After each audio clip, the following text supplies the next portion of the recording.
Okay, तो यहाँ से रिकॉर्डिंग स्टार्ट हो रही है, तो चलिए शुरू करते हैं। तो जैसे मैंने कहा 2 मिनट लगेगा, मैं एक दो तीन बातें आपको थोड़ा सा वो कर देता हूँ, रिपीट कर देता हूँ जो रिकॉर्डिंग में नहीं है, क्योंकि रिकॉर्डिंग बहुत लोग के पास जाएगी। तो जैसे हमने एफएनओ मार्केट की स्टार्ट हम कर रहे हैं, तो एफएनओ का अर्थ क्या हुआ। तो पहली चीज़ है कि एफएनओ मार्केट को इस तरह से ना समझें कि आपको बहुत ज़्यादा, जैसे क्योंकि 90% लोगों के एफएनओ मार्केट है कि भाई एफएनओ अगर कर लिया तो हमारा द एंड हो जाएगा, हम नहीं करेंगे। ऐसा नहीं है। आप भी देखेंगे वॉल्यूम करीब 92-93% एफएनओ मार्केट में ही जनरेट होता है। तो ये बहुत जरूरी है इसको समझना। एफएनओ मार्केट का जो मेन काम है, एक तो मंदी में मार्केट में पैसा कमाया जा सकता है, तेजी में भी बाजार में पैसा कमाया जा सकता है। वहीं पर जो इक्विटी मार्केट होती है वहां पर आप केवल तेजी में पैसा कमाते हैं। इक्विटी मार्केट आप जानते हैं, शेयर बाजार, वहां पे आप केवल तेजी में पैसा कमाते हैं। बट मंदी में पैसा कमाने के लिए आपको एफएनओ की जरूरत है। एफएनओ में दो पार्ट है। तो एफएनओ का मतलब सिर्फ और सिर्फ मंदी और तेजी में कमाने का नहीं, हर एक पहलू में, जब बाजारों में कुछ ना हो रहा हो तब भी आपको एफएनओ मार्केट कमाने का मौका देता है। इसमें दो बात है, एक तो एफ है, दूसरा ओ है। जो फ्यूचर्स मार्केट है और ऑप्शंस मार्केट है, ये दोनों एक दूसरे से काफी अलग अलग है। हम इस पूरे कोर्स के दौरान समझेंगे एफएनओ में फ्यूचर्स में हम किस तरह ट्रेड करें, ऑप्शंस में किस तरह ट्रेड करें, ऑप्शंस में बाई कब करना है, सेल कब करना है, और फ्यूचर्स में बाई सेल कब करना है, और उसके हिसाब से किस प्रकार की पोजीशन आप बना सकते हैं। जैसे मैं अभी कह रहा था, एफएनओ में एफ जो है, यानी एफएनओ का जो सबसे पहला पार्ट है, तो फ्यूचर्स एंड ऑप्शंस मार्केट आपको एक प्रकार से समझिए ये थोक की बाजार है। थोक की बाजार का क्या अर्थ हुआ, थोक की मार्केट और फुटकर मार्केट। फुटकर मार्केट आप सिंपल समझते हैं कि वो जैसे आप, एक सिंपल है कि आप जाते हैं कहीं पर भी, आप कोई सामान खरीदने जाते हैं, आपने बोला मेरे को यार 1000 रुपए का कोई सामान खरीदना, फुटकर विक्रेता के पास जाएंगे, वो आपको 1000 रुपए का सामान दे देगा। लेकिन अब जब आप किसी थोक वाले के पास जाएंगे और बोलेंगे यार मेरे को ये 1000 रुपए का सामान दे दो, हो सकता है वो आपसे मना कर दे, वो 90% केसेज में आपको मना ही कर देगा। वो बोलेगा कम से कम यार 10,000 का लेके जाओ या 1,00,000 रुपए का लेके जाओ। अब जब आप 1,00,000 का लेते हैं तो जनरली इसमें आपको काफी बेनिफिट होता है, और इसीलिए थोक का कारोबार करते हैं, जिसका अर्थ होता है जब आप थोक में कोई सामान खरीद रहे हैं तो कहीं ना कहीं आपको डिस्काउंट मिलता है। डिस्काउंट मिलता है, इसका अर्थ किसी ना अलग अलग प्रकार का प्रॉफिट हो सकता है थोक में काम करने का। एक दूसरा, भाव सस्ता हो सकता है। यह भी हो सकता है कि आपको कम पैसे देने हो। जैसे कि एग्जांपल लेते हैं, मान लेता हूं कि मैं एक थोक का कारोबारी हूं, मैं अभी सिंपल बाजार वाली लॉजिक आपको समझा रहा हूं। आप इसको एफएनओ से निकाल करके दुकानदारी समझ लीजिए कि आपकी कोई एक दुकान है और आप एक रिटेल सेलर हैं, अपनी दुकान पर आप फुटकर में कारोबार करते हैं, और आप एक थोक व्यापारी के पास गए। जब आप किसी थोक व्यापारी के पास जाते हैं तो आप उससे क्या कहते हैं, ठीक है यार मैं 1,00,000 का सामान लेने वाला हूं, लेकिन भाई मेरे पास 1,00,000 रुपए नहीं है, ऐसा करो मुझे सामान दे दो, धीरे धीरे करके मैं बेचूंगा और बेच बेच करके तुम्हारा पैसा देता रहूंगा। तो फुटकर वाला दुकानदार जो है वो सामान ले आता है, फुटकर में उसको सेल करता है और फिर धीरे धीरे करके पैसा इनको दे देता है। एक बार में वो 1,00,000 रुपया बहुत बार नहीं देगा। अच्छा मान लेते हैं 1,00,000 नहीं 10,00,000 हो गया, तो 10,00,000 में तो गारंटी है कि वो बोलेगा यार 5,00,000 का ले लो पैसे, 5,00,000 रुपए ले लो, और 5,00,000 छोड़ो मैं बेच करके आपको महीने 2 महीने में दे दूंगा, जिसको आप क्रेडिट बोलते हो बाजारी लैंग्वेज में। तो क्रेडिट मिलती है। यही सेम बेनिफिट आपको एफएनओ में भी मिलता है कि आपको क्रेडिट मिलती है। ठीक है, क्रेडिट मिलती है का मतलब अभी मैं आगे समझाऊंगा, लेकिन आप इस तरह समझें कि इसका एक बड़ा बेनिफिट है कि हमको क्रेडिट मिलती है, हमको पूरा पैसा एक बार में देने की जरूरत नहीं पड़ती है। लेकिन जो हम धंधा कर रहे हैं वो हमको पूरा प्रॉफिट देगा, यानी उस पर हमको पूरा मौका रहता है, पूरा अधिकार रहता है। ठीक, अब इसीलिए चूंकि आप दुकानदार की तरह समझ रहे हैं, तो थोक वाले के पास गए, आपने उसको 5,00,000 रुपया दिया, उसने आपको माल दिया, माल आप लेके गए, फुटकर वाले को बेच रहे हैं, बेच बेच कर इसका चुकता कर रहे हैं, मार्जिन का बेनिफिट मिला, जिसको आपने बोला क्रेडिट का बेनिफिट मिला, क्रेडिट पे काम कर रहे हैं आप, तो आपका कैश बचा, यानी जो पूंजी है वो आपकी कम लगेगी। एक बात, कैश आपका बच गया, क्रेडिट पे काम हो रहा है, आप मंदी में कमा सकते हैं, आप तेजी में भी कमा सकते हैं। अब जाहिर सी बात है कि जब आपको ये सारी बेनिफिट्स मिल रहे हैं तो आपके साथ क्या होगा, वायदा किया जाएगा। वायदा है, वायदा का मतलब ये हो गया कि आप कॉन्ट्रैक्ट करेंगे। जैसे कि थोक वाले से आप लेके आए, थोक वाले से आप सामान लेकर के आए, आप दुकानदार हैं फुटकर वाले, तो आपको एक वायदा करना पड़ेगा, जिसको आप थोक वाले के साथ करते हैं स्टैम्प पेपर पे लिख करके, भैया ऐसा देखो हम सामान लेके जा रहे हैं, पैसा पूरा नहीं दिए हैं, हम आपका चुकता कर देंगे। इसको भी संतोष हो जाएगा और आपको भी संतोष हो जाएगा, आपने एक वायदा कर लिया। इसी तरीके से आप यहां पर भी वायदा करते हैं। जब आप एफएनओ मार्केट में काम करते हैं तो आप क्या करते हैं, वायदा करते हैं।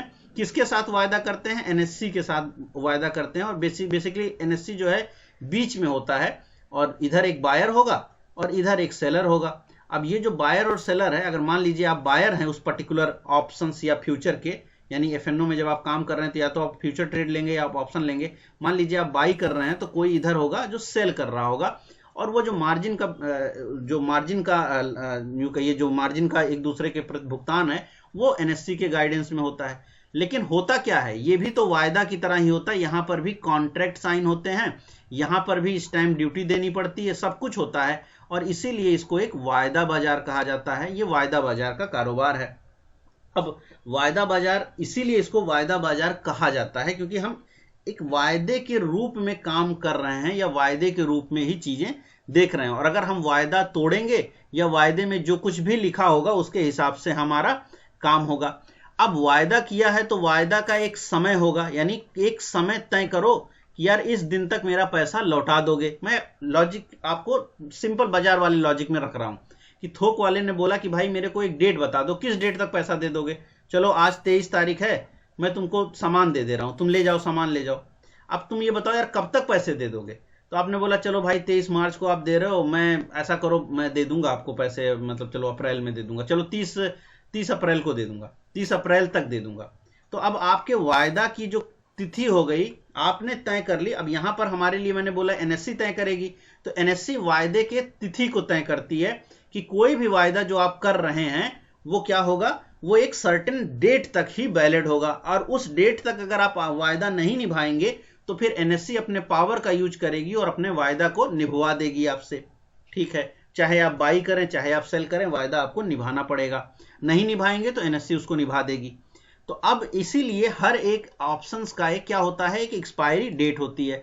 अब अगर मैं यहां पर आपको थोड़ा सा दिखाने की कोशिश करूं एक बार, तो जैसे यहां पे एक मिनट, तो चलो यहां पे देखते हैं।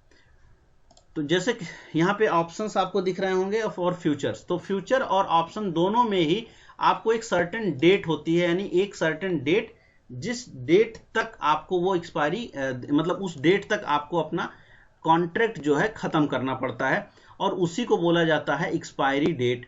ठीक है, तो एक्सपायरी डेट क्या होता है, वो एक सर्टेन डेट जिस डेट को आपका वायदा का कारोबार समाप्त हो जाएगा। चाहे आप फ्यूचर में काम करें चाहे ऑप्शन, यहां पर ऑप्शन लगा हुआ है तो मैं ऑप्शन आपको दिखा दे रहा हूं। तो एक सर्टेन डेट होती है, जैसे 7 अप्रैल हो सकती है वो डेट, अभी फिलहाल तो 24 मई यानी कल भी एक एक्सपायरी है, चूंकि हम निफ्टी देख रहे हैं। बट स्टॉक्स में क्या है, स्टॉक में एक्सपायरी जो होती है मंथली हो चुकी है, तो हर स्टॉक में मंथली एक्सपायरी होगी। निफ्टी में जो है अभी फिलहाल वीकली भी होती है। तो एक सर्टेन जो आपका जो एक सर्टेन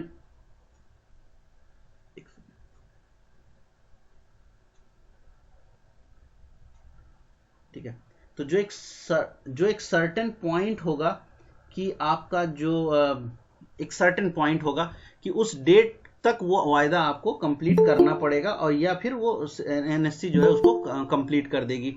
और इसके आधार पर काफी चीजें डिसाइड होती हैं फ्यूचर्स में भी और ऑप्शंस में। तो इसको हम समझेंगे आगे डिटेल में, इस बात को समझेंगे। मगर एक्सपायरी क्या चीज होती है उसका अर्थ सिंपल यहां तक रखिए अभी फिलहाल, कि एक सर्टेन डेट जो वायदा के लिए आपने तय करा था वही डेट को आप एक्सपायरी बोलते हैं, यानी आज वो एक्सपायरी हो गई। जनरली मंथ में स्टॉक्स में जो एक्सपायरी होती है, आप डायरेक्ट लिख लीजिएगा, चूंकि ये बहुत बेसिक चीज है तो मैं बहुत ज्यादा इस पर टाइम नहीं दे रहा हूँ, बहुत विस्तार पूर्वक इसको नहीं बता रहा हूँ क्योंकि ये सब आप मोटा मोटी सबको पता होता है जो आते हैं, लेकिन फिर भी एक बार बता दे रहा हूँ। तो स्टॉक्स में जो आपकी एक्सपायरी होती है जनरली वो 30 दिन पर है, यानी मंथली एक्सपायरी आपको वहां देखने को मिलती है 30 डेज पर, यानी यहां पर मंथली एक्सपायरी होती है स्टॉक्स में।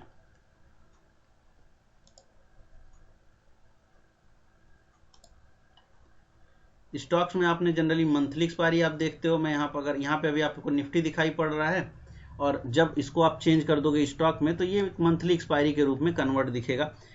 तो मैं 1 मिनट के लिए चेंज करके आपको दिखा दे रहा हूँ। जैसे मैं कोई भी स्टॉक का नाम यहाँ पे डाल देता हूँ, जैसे चलो हिंडाल्को आ गया ऑटोमेटिक, तो हिंडाल्को। अब अगर आप हिंडाल्को देखोगे या हिंडाल्को नाम का एक स्टॉक अगर आप ट्रेड करोगे, चाहे आप बाई की तरफ करो या सेल की तरफ करो, चाहे आप फ्यूचर्स करो चाहे आप ऑप्शंस करो, दोनों में क्या अंतर है बताऊंगा। 2 मिनट रुक जाओ भाई, बता रहा हूँ। लेकिन बेसिक बात यह है कि उसकी एक एक्सपायरी डेट होगी। यहाँ पे अगर आप देखोगे, क्लिक करोगे तो आपको 3 एक्सपायरी दिखाई पड़ेगी। जनरली 3 ही महीने की एक्सपायरी ओपन की जाती है। अब जैसे मार्च, अप्रैल और मई, और इसका जो अंतिम बृहस्पतिवार होगा वो एक्सपायरी की डेट होती है। तो स्टॉक में 3, और निफ्टी के केस में अभी वीकली भी है, बैंक निफ्टी के केस में वीकली नहीं है तो वहां पर भी 3 ही रह जाता है। निफ्टी के केस को थोड़ा डिटेल में डिस्कस करेंगे क्योंकि वहां पर वीकली और बहुत सारे तरीके होते हैं। ठीक है, अब दोनों का बेसिक अंतर क्या है ना। तो बेनिफिट क्या है वो मैंने आपको बता दिए, मोटा मोटी बहुत सारे बेनिफिट्स हैं आपको, है ना। तो वो सारे मैंने आपको बता दिए, जिनमें से एक बड़ा बेनिफिट ये भी है कि आप पोजीशन को बहुत बार हेज करने में मदद करोगे। यानी अगर आप पोर्टफोलियो बनाते हो तो आप ऑप्शंस या फ्यूचर के माध्यम से ही अपने पोर्टफोलियो को हेज कर सकते हो। तो ये भी इसका एक बड़ा बेनिफिट है। ऐसे मल्टीपल बेनिफिट्स हैं हेजिंग के लिए, ट्रेडिंग के लिए, लॉन्ग टर्म इन्वेस्टमेंट के लिए, हर एक जगह पर आप जो है इसका यूज कर पाते हैं। तो इनका आप यूज कहां कहां कर सकते हैं, जो आपने बोला ना, तो मैं आपको बता दे रहा हूं।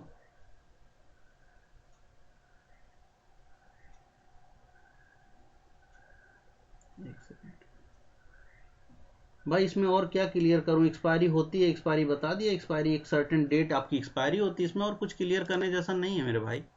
एक्सपायरी एक सर्टेन डेट होती है, 3 महीने आगे चलता है और उसी डेट का कॉन्ट्रैक्ट होता है। जैसे ये निफ्टी के एक्सपायरीज हैं, बहुत सारी एक्सपायरी होती है निफ्टी में। निफ्टी को हम बहुत ज़्यादा डिटेल में डिस्कस करेंगे क्योंकि ज़्यादातर जो मेरा पढ़ाने का तरीका है वो निफ्टी पर ही होगा, क्योंकि सबसे ज़्यादा काम की चीज़ है। ठीक है ये, और स्टॉक्स में 3 महीने तक ही एक्सपायरी होती है, सिंपल इतना ही तो है। अभी इसमें एक्स्ट्रा और क्या समझाऊंगा।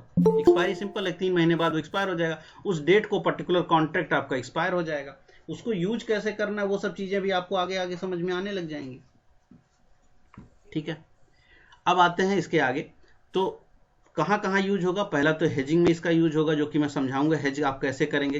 पूरे के पूरे एफएनओ को ही बोल रहा हूं अभी। ठीक है, इसमें ओ से क्या क्या करेंगे, एफ से क्या क्या करेंगे वो सब आएगा, बट पूरे के पूरे एफएनओ से आप कई चीजें करते हैं। पहला तो पोर्टफोलियो हेज करते हैं, मंदी कर सकते हैं, यानी जब बाजारों में गिरावट हो रही है मंदी कर सकते हैं। आप तेजी करना चाहें तो आप तेजी कर सकते हैं, यानी कहने का मतलब है आप ट्रेड कर सकते हैं।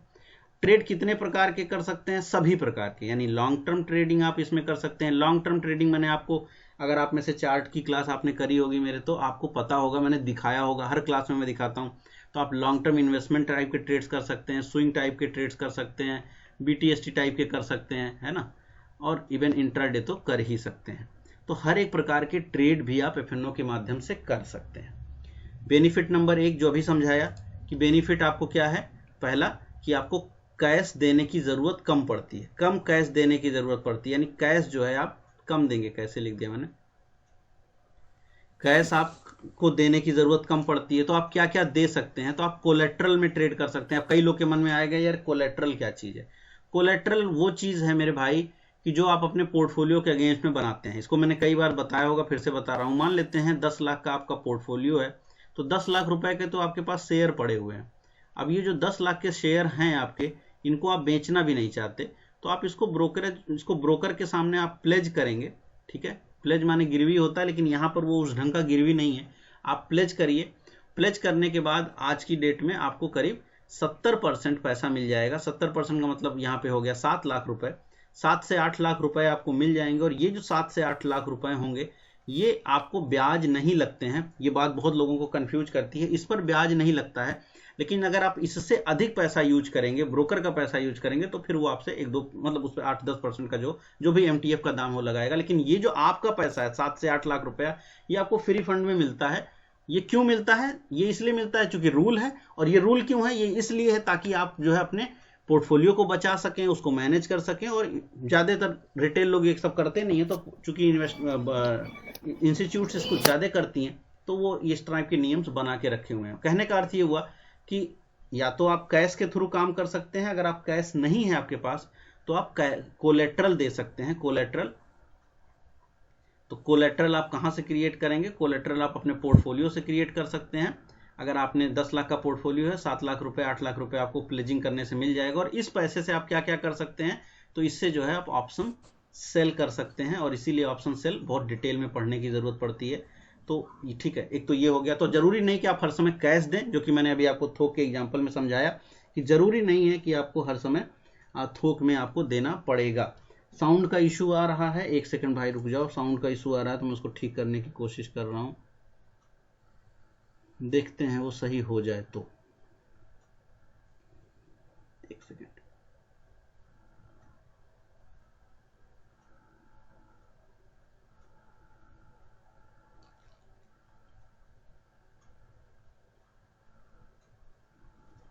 ठीक है, तो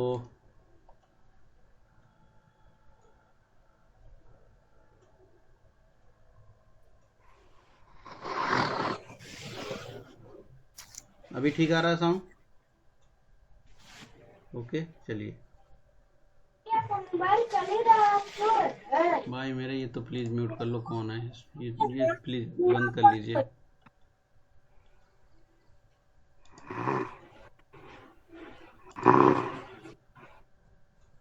आइए, तो हाँ,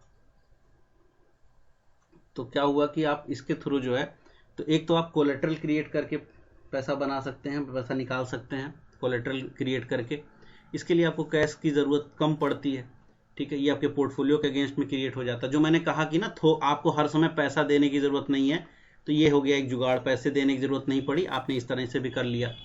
ठीक है, दूसरा तरीका क्या हुआ, दूसरा इसमें क्या है, एक तो मतलब ये तो ये हो गया। दूसरा एक बड़ी चीज़ है जो कि अपने आप में मिल जाता है, और वो है कि आपने बंडल में काम करना है। बंडल में काम करना है, इसका अर्थ ये हुआ कि जब भी आप कोई ट्रेड ले रहे हैं तो वो एक बंडल के रूप में आपको वो ट्रेड लेना पड़ेगा, जिसको मैंने बोला कि ये एक लॉट साइज के रूप में आप उस ट्रेड को लेते हैं, लॉट साइज।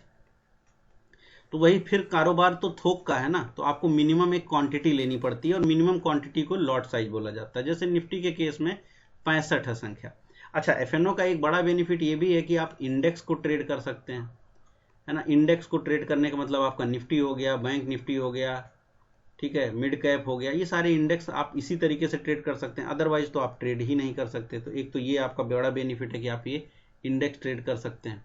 दूसरा कि आपको लॉट साइज में ही ट्रेड करना पड़ेगा। लेकिन अब जब आप इसका बेनिफिट क्या है, ये अगर आप इंडेक्स ट्रेड कर रहे हैं, बाकी आप कमोडिटीज ट्रेड कर सकते हैं। तो कमोडिटी को भी ट्रेड अगर आप करना चाहें, जैसे किसी के मन में हो रहा है कि हम गोल्ड ट्रेड कर लें, हम सिल्वर ट्रेड कर लें, तो वो बिना एफएनओ के तो आप नहीं कर पाएंगे। तो ये भी इसके बेनिफिट्स है। तो मल्टीपल बेनिफिट्स हैं। अब लॉट में अगर आप आ रहे हैं, तो लॉट जैसे 65 का हुआ ना, तो हर का सभी चीजों का लॉट जो है अलग अलग होगा। किसी का लॉट ज्यादा का होगा, किसी का लॉट कम का होगा। ये बनाया किसने है, ये एनएससी बनाती है। मतलब वो उनका जो अपना मेथड है उसके थ्रू वो जो है इसको बनाते हैं। अब लॉट साइज जो बन गई, आप उसी में ट्रेड करेंगे।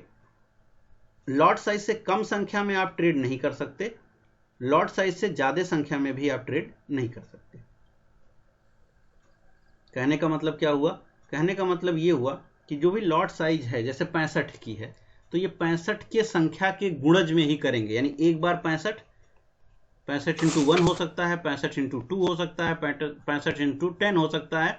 लेकिन ऐसा नहीं हो सकता कि आप 65 नहीं 70 क्वांटिटी ट्रेड करें, ऐसा नहीं होगा। जब भी करेंगे लॉट में ही ट्रेड आपको करना पड़ेगा, ये कंपल्सन है। ठीक है, अगर लेना है तो एक बंडल लो, लेना है तो 2 बंडल लो। मैं बंडल खोल के नहीं दूंगा, वही कहानी जो होलसेलर आपसे कहता है कि भाई लेना है तो बंडल में ले लो, नहीं तो मत लो, बंडल नहीं खोलेंगे। तो बंडल 65 का है इंडेक्स में, तो हर स्टॉक का बंडल अलग अलग होगा। ठीक है, अब कुछ स्टॉक में बंडल वो 500 शेयरों का हो सकता है, कुछ स्टॉक का बंडल जो है वो 100 शेयरों का हो सकता है, कुछ का 50 का हो सकता है। अब आप कहेंगे किसका 500 का है, किसका 100 का है, किसका 50 का है, वो आपको आप गूगल कर लेंगे तो मालूम। सर प्लीज म्यूट कर लीजिए। अगर आप गूगल करेंगे तो आपको सारे के बंडल्स मालूम चल जाएगा किसका खुला हुआ है। ठीक है, तो अब ये बंडल कहां से पता लगेगा, आप गूगल कर लीजिए, सारी लॉट साइज आपके सामने आ जाएगी, हर एक उसका। बाकी जब आप ट्रेड करते हो तो आपके सामने वहां पे भी लॉट साइज आ जाती है। मोटा मोटी 7 लाख रुपए जो है ना, 7 लाख रुपए के कॉन्ट्रैक्ट की वैल्यू बनाई जाती है, लगभग मोटा मोटी 7 लाख के आसपास की जो है बंडल साइज रहती है। क्या अब देखिएगा, अब इसमें एक नया और बेनिफिट आपको दिखेगा कि मतलब अगर हम ये कर ही रहे हैं तो हमको इसका ये भी एक बड़ा बेनिफिट है। जैसे कि मैंने कहा कि निफ्टी ट्रेड कर सकते हैं। अब अगर मान लीजिए आपको निफ्टी में मतलब अगर आपको लगता है बाजार में तेजी करनी है या मंदी करनी है तो निफ्टी को गुड़ा आप जो है बाई या सेल कर सकते हैं। निफ्टी से थोड़ा सा लोग कंफ्यूज हो जाते हैं।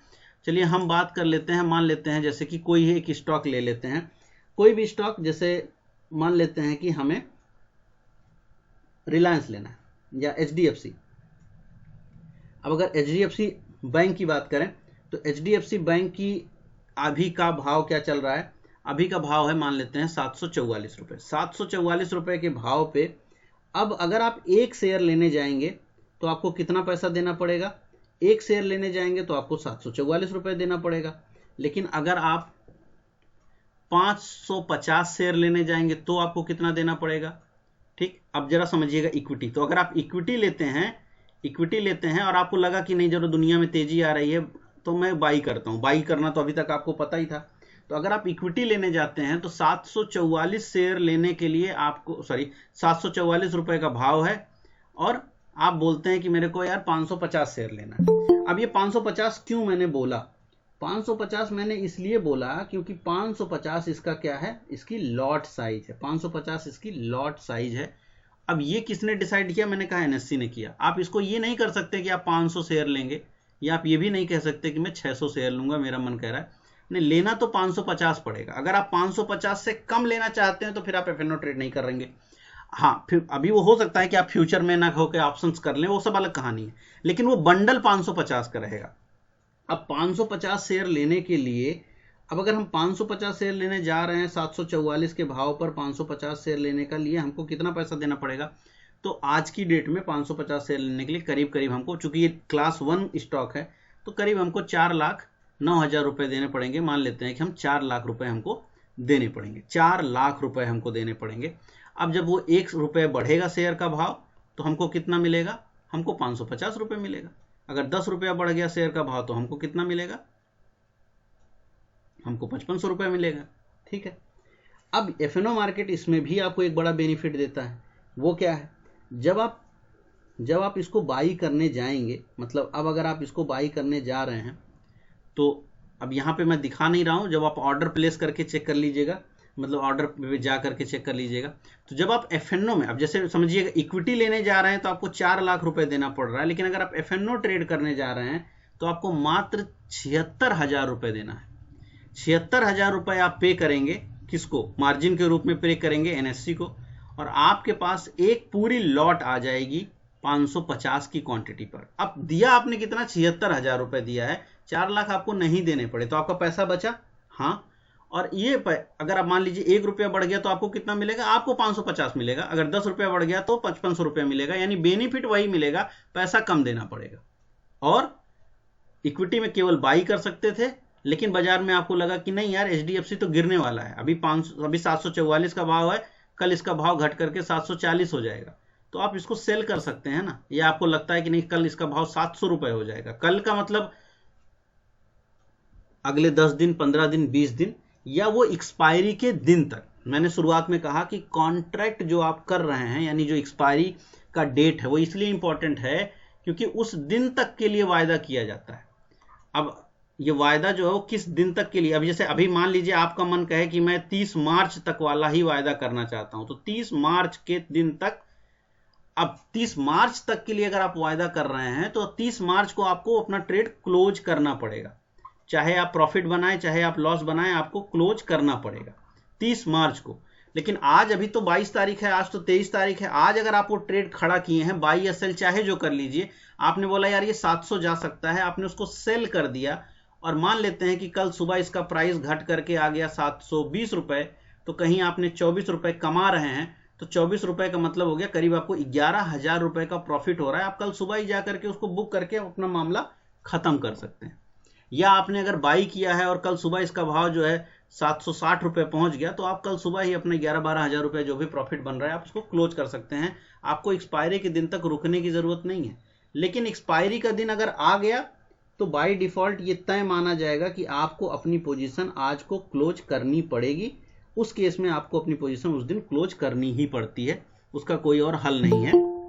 अगर आप ऑप्शंस फ्यूचर ट्रेड कर रहे हैं तो उसमें थोड़ा सा हल मिलता है, लेकिन मान के चलें कि आपको अपना पोजीशन क्लोज करना पड़ेगा, इतना तक अभी आप मान के इसको चलें। तो ये अभी तक मैंने जितनी बातें बताई ये पूरा एफएनओ के ऊपर लागू होती है, यानी फ्यूचर्स के ऊपर भी लागू होती है, ऑप्शंस के ऊपर भी लागू, लेकिन ये दोनों अलग अलग भी हैं। इनको समझने के लिए अभी तक जैसे हम रिलायंस वाला ही केस समझ रहे थे एचडीएफसी में, तो एचडीएफसी का 550 शेयर जब आप ले रहे हो और आज के भाव पे ले रहे हो, यानी कि जो भी हमारा भाव चल रहा है, तो ये एक प्रकार का ये आपका फ्यूचर जैसा ट्रेड हो जाएगा। तो फ्यूचर जनरली बहुत आसान है, उसको आप एक शब्द में अगर आप समझना चाहिए कि फ्यूचर्स क्या है, तो फ्यूचर कुछ नहीं है, सिर्फ थोक में किया गया धंधा है, थोक में आप काम कर रहे हैं।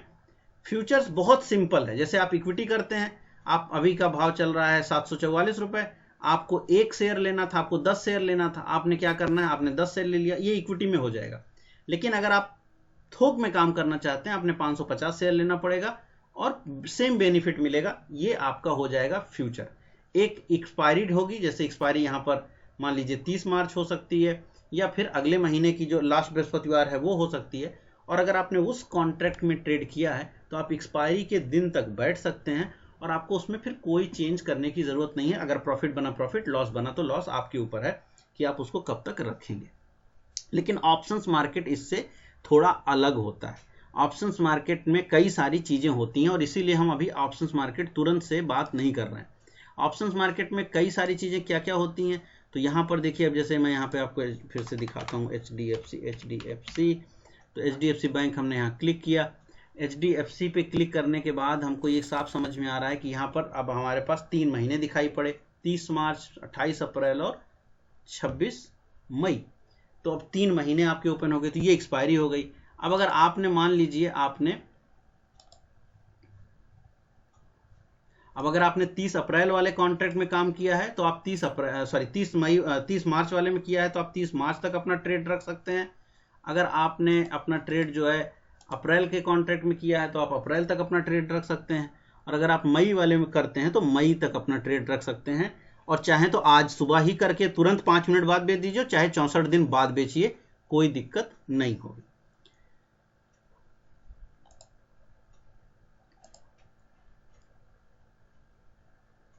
ठीक है। अब जो ऑप्शंस होते हैं वो थोड़े से कॉम्प्लेक्स होते हैं, वो थोड़े से नहीं होते, मतलब काफी ज्यादा कॉम्प्लेक्स होते हैं, और इसीलिए ऑप्शंस को समझने के लिए थोड़ा आपको ज्यादा कंफ्यूजन आती है शुरुआत में। तो इसीलिए मैं आज आपको फ्यूचर्स थोड़ा समझा रहा हूं और इसके बाद मैं थोड़ा सा फिर ऑप्शंस आपको समझाऊंगा। थोड़े थोड़े करके मैं ऑप्शंस आपको समझाऊंगा ताकि ऑप्शंस का बेसिक जो है समझ में आ जाए। यूज करना कैसे करना वो सब बहुत आराम से समझ में आ जाएगा, उसकी टेंशन नहीं है, लेकिन शुरुआत में लोगों को थोड़ा सा दिक्कत फील होती है। अब यहाँ पे आपको स्ट्राइक नाम की चीज दिखाई पड़ेगी, जैसे ये स्ट्राइक दिख रही है। अब स्ट्राइक क्या होती है, तो फ्यूचर मार्केट में, अब यहाँ पे याद रखिएगा, फ्यूचर जो होता है उसमें स्ट्राइक्स नहीं होती, ऑप्शंस में क्या होती हैं, स्ट्राइक्स होती हैं। इसलिए अभी हम ऑप्शंस में हम थोड़ा बात नहीं कर रहे, अब हम फिर से आ रहे हैं फ्यूचर्स पे। तो क्योंकि मैं इसलिए बता रहा हूं क्योंकि कुछ लोग सुने रहते हैं तो उनको लगता है फ्यूचर में भी स्ट्राइक होती है। फ्यूचर में स्ट्राइक्स नहीं होती हैं। फ्यूचर में क्या होती हैं, फ्यूचर प्लेन होती हैं। मतलब कहने का ये है कि अगर किसी भी चीज का अगर आप फ्यूचर सर्च करेंगे, मान लेते हैं हम यहाँ पे एचडीएफसी का फ्यूचर सर्च किए, तो एचडीएफसी को जब हम सर्च कर रहे हैं, मैं यहाँ पे इसका फ्यूचर कर रहा हूं,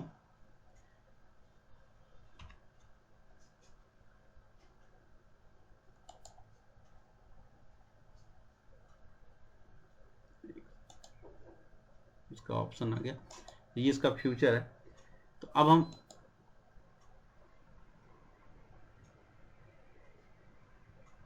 यहाँ पे फ्यूचर,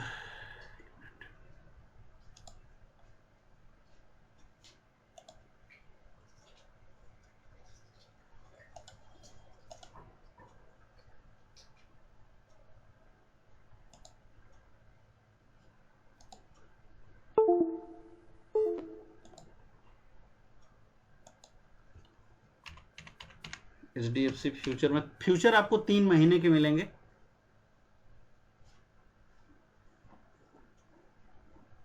अब जैसे यहाँ पे अगर आप देख पा रहे होंगे तो एचडीएफसी बैंक का फ्यूचर आपको मई का दिख रहा है, अप्रैल का दिख रहा है और मार्च का दिख रहा है, यानी आपको कुल 3 महीने के HDFC के फ्यूचर यहां पे दिखाई पड़ रहे हैं।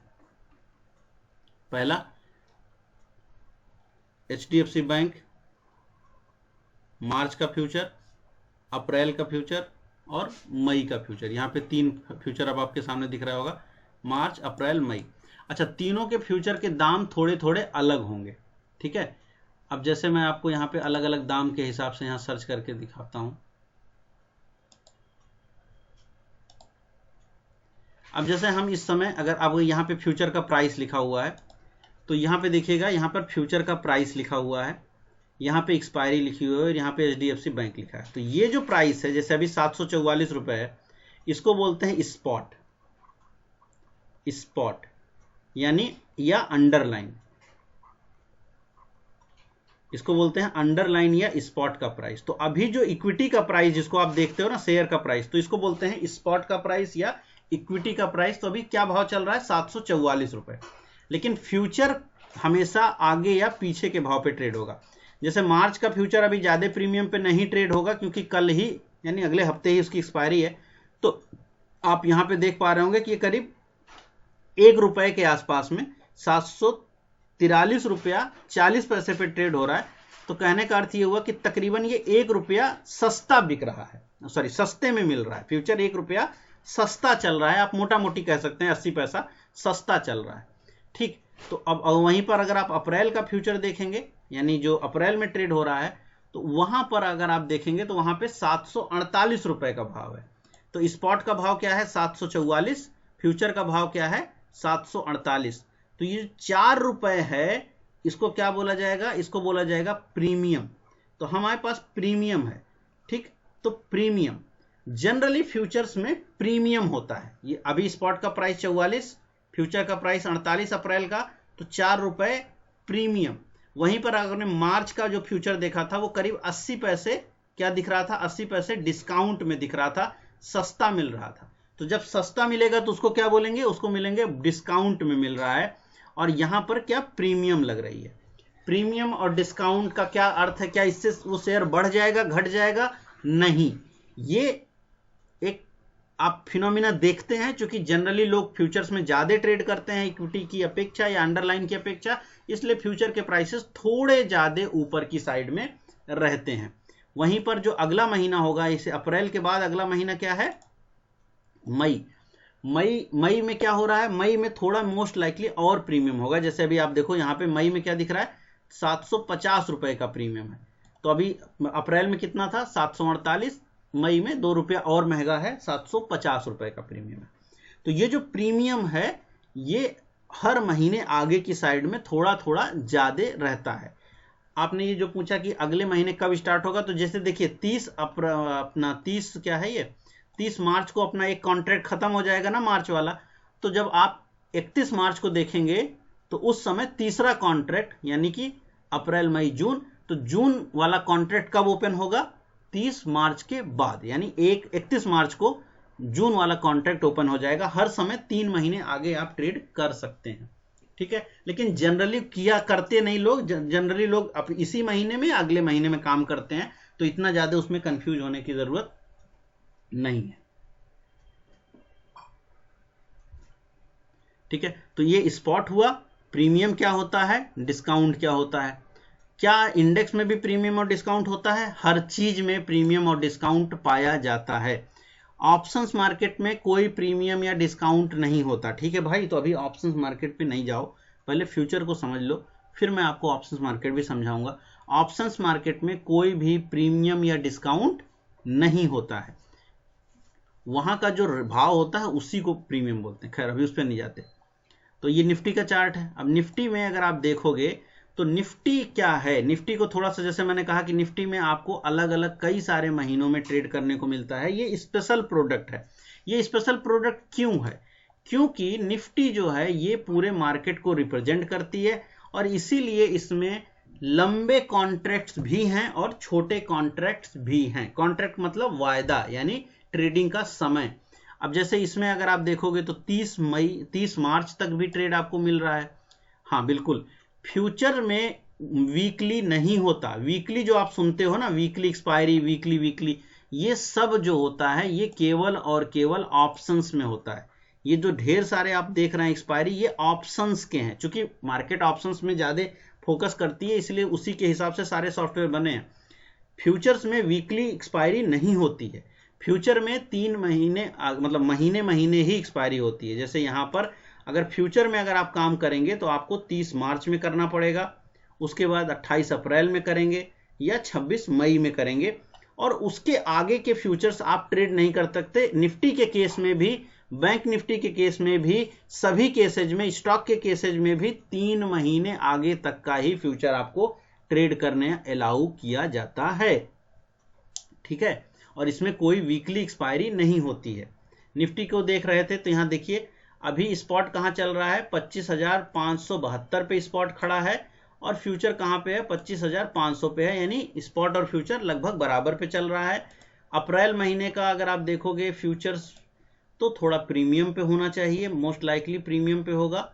और यहाँ पे आप देखो, यहाँ पे 22,516 का फ्यूचर जो है, अप्रैल महीने का फ्यूचर 22,526 पे ट्रेड हो रहा है। करीब यहाँ पर 115 पॉइंट की, 112-13 पॉइंट की प्रीमियम मिल रही है।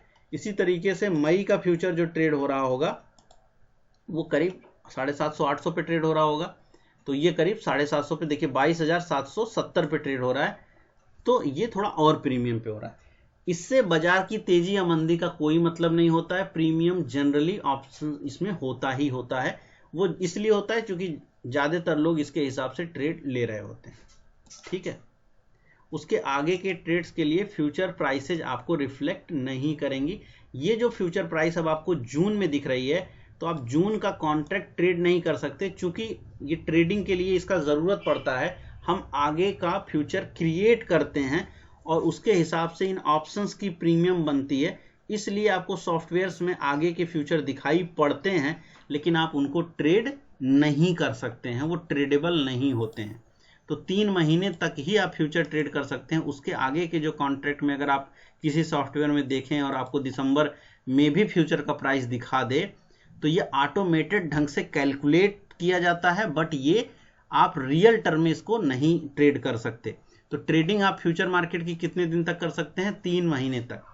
लेकिन ऑप्शंस में आप ट्रेड कर सकते हैं। ठीक है, ऑप्शंस में आप ट्रेड कर सकते हैं। कब तक ट्रेड कर सकते हैं, तो निफ्टी का केस स्पेशल होता है ऑप्शंस मार्केट के लिए। तो निफ्टी के केस में अगर आप देखेंगे, मैं फिर थोड़ा सा कंफ्यूजन होएगा, मैं एक बार आपको कुछ और चीजें दिखा देता हूं। जैसे HDFC बैंक दिखा रहा हूं, तो जब आप HDFC बैंक देखोगे या कोई भी शेयर देखोगे, तो यहाँ पे आपको 3 महीना ही दिखाई पड़ेगा, कोई 6 महीना नहीं दिखेगा। कोई निफ्टी की तरह आगे का प्रीमियम्स नहीं दिखेगा, सिर्फ 3 महीने का ही ऑप्शन और 3 महीने का ही फ्यूचर ट्रेड होता है। लेकिन निफ्टी एक स्पेशल केस है और वहां पर थोड़े आगे समय तक का भी ट्रेडिंग होता है। तो एक बात याद रखिएगा, फ्यूचर ट्रेडिंग आप 3 महीना आगे तक ही कर सकते हैं।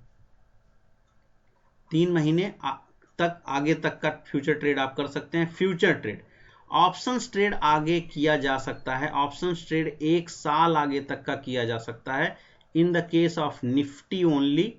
निफ्टी के केस में आप 1 साल आगे तक कर सकते हैं। बाकी स्टॉक के केस में आप 3 महीने तक ही कर सकते हैं, 3 माह तक ही कर सकते हैं। फ्यूचर में आप सभी में 3 माह तक का ही ट्रेड कर सकते हैं। बट ऑप्शंस में in the case of Nifty आप 1 साल आगे तक का ट्रेड कर सकते हैं। और इसीलिए मैंने कहा निफ्टी जो स्पेशल केस, हम उसको डिटेल में डिस्कस करेंगे, बहुत बेहतर रूप से करेंगे। क्या बैंक निफ्टी में आप आगे 1 साल ट्रेड कर सकते हैं? नहीं कर सकते हैं, उसमें भी आप 3 महीना ही कर सकते हैं। किसी और प्रोडक्ट में आप 1 साल आगे तक का ट्रेडिंग नहीं कर सकते, सिर्फ निफ्टी में कर सकते हैं। तो अभी निफ्टी को अलग कर दें, बाकी सारे में आप कितने दिन तक ट्रेड कर सकते हैं? 3 महीना। चाहे आप उसका फ्यूचर ट्रेड करें और चाहे अभी आप उसका, जब भी आप उसका ऑप्शंस ट्रेड करेंगे, तो सारी ट्रेडिंग कितने दिन तक हो सकती है? 3 महीना, सिवाय निफ्टी के जिसमें ज्यादा लंबे समय तक को हमको अलाउ किया जाता है।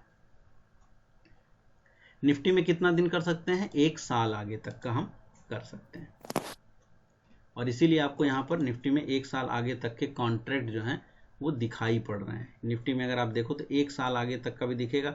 इवन अब दिसंबर चल रहा है, दिसंबर में आप आराम से दिसंबर 26 में भी ट्रेड कर सकते हैं। और मैं आपको करके भी दिखाऊंगा, और ये बहुत ज़रूरी है, इनको आप सीखेंगे तो आपका बहुत फ़ायदा होएगा। तो ये सब समझेंगे हम लोग, बट हाँ, इसमें हम लोग काफ़ी आगे तक ट्रेड कर सकते हैं, सिर्फ और सिर्फ निफ्टी के ऑप्शंस में, निफ्टी के फ्यूचर में हम 3 महीना तक ही काम, एक्सक्यूज मी, यहाँ तक की बात। हाँ, फ्यूचर में किस तरह से ट्रेड लेके हम प्रॉफिट कमा सकते हैं, उसका तरीका क्या होता है? किस तरह से ट्रेड ले, जैसे इक्विटी खरीदते हैं वैसे खरीदा जाता है, जैसे इक्विटी बेचा जाता है वैसे बेचा जाता है। मतलब अगर हमने फ्यूचर में खरीदा है 1 महीने आगे का, और जो प्राइस है फ्यूचर का उससे जब दाम बढ़ जाएगा तब हमें बेनिफिट मिलेगा या कैसे मिलेगा? इक्विटी में कैसे मिलता है, जैसे इक्विटी मिलता है वैसे ही मिलेगा, ठीक है। जैसे देखिए बताता हूँ। अब मान लीजिए आपने यही अभी तो मैंने एक्सप्लेन किया था इस बात को ना, HDFC वाला केस तो मैंने बताया था अभी आपको। HDFC है ना, HDFC, तो HDFC में आपने अभी का भाव क्या चल रहा है, 744 का भाव चल रहा है। अब अगर आपने फ्यूचर खरीदा 550 क्वांटिटी आपको लेनी पड़ेगी। अब आपने 550 क्वांटिटी जब लिया और अगर इस आपने बाई किया है ना, आपने बाई किया, अगर आपने बाई किया और 1 रुपया दाम बढ़ गया, कहने का मतलब क्या हुआ, उसका दाम बढ़ करके 745 रुपया हो गया, तो 1 रुपया कमा रहे हो ना आप, तो 1 रुपये की प्रॉफिट हो रहा है, मतलब आपको 550 रुपये का प्रॉफिट हो रहा है। 10 रुपया दाम बढ़ गया तो 5500 रुपये का प्रॉफिट हो रहा है, जैसे इक्विटी में होता है वही से सेम तो चीज इसमें भी होता है। अब अगर आपने मान लीजिए इसको सेल किया जी, अब अगर आपने इसको सेल किया और 1 रुपया दाम घट गया, तो चूंकि आपने सेल किया है ना, शॉर्ट किया है, तो जब आप शॉर्ट करते हैं और 1 रुपया दाम घट गया तो आपका 1 रुपया प्रॉफिट हुआ, ठीक है, 1 रुपया प्रॉफिट हुआ। और 1 रुपया जो प्रॉफिट है इंटू क्या हो जाएगा, 550 हो जाएगा, और आपको 550 रुपए का प्रॉफिट हो रहा है मंदी करके। आपने चूंकि सेल किया था, भाव 1 रुपया टूट गया, 744 रुपए का भाव घट करके हो गया 743 रुपया, तो अब आपको 1 रुपये का प्रॉफिट हो रहा है। भाव घट करके हो गया 10 रुपया, घटा दो भाव को, आपका भाव घट के 734 रुपया हो गया। इस केस में क्या होगा, इस केस में आपको 10 रुपये का प्रॉफिट हो रहा है। 10 रुपये का मतलब जी 5500 रुपये सर, का एक डाउट और है कि अगर मान लीजिए HDFC बैंक मुझे बाय करना है, तो आज के रेट पे बाय करना चाहिए या 1 महीने आगे के रेट पे बाय करना चाहिए? मुझे फायदा कैसे होगा? उससे कोई फर्क नहीं पड़ता।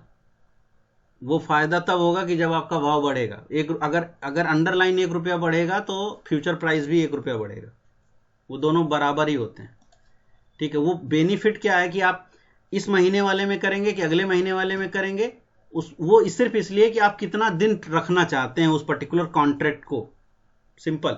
अब जैसे मान लीजिए आपने 30 मार्च तक वाला ही रखा, तो 30 मार्च अभी कितना दिन बचा, 7 दिन बचा है, तो आपका जो ट्रेड है ना, अधिक से अधिक आपके पास 7 दिन रह सकता है ना।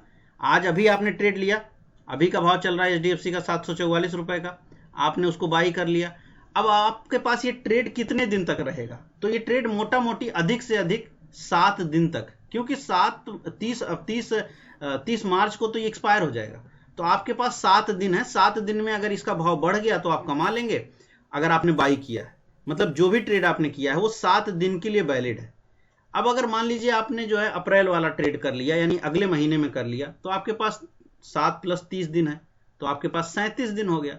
37 दिन तक आप उस ट्रेड के साथ बैठे रह सकते हैं। जरूरी नहीं है कि आप जो है, जी मैं समझ गया। अगर मैं अप्रैल का फ्यूचर खरीदूंगा तो मुझे वो 744 पे मिलेगा कि 748 पे? 748 में मिलेगा ना, उसका भाव 748 रुपए का थैंक यू चल रहा सर।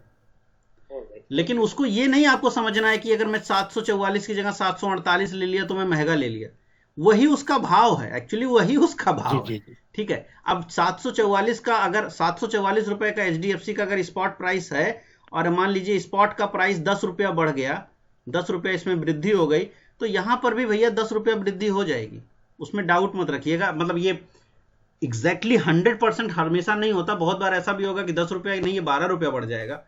सप्लाई डिमांड भी एक नाम की चीज होती है, लेकिन थ्योरेटिकली अगर 10 रुपया बढ़ेगा तो ये भी 10 रुपया बढ़ेगा।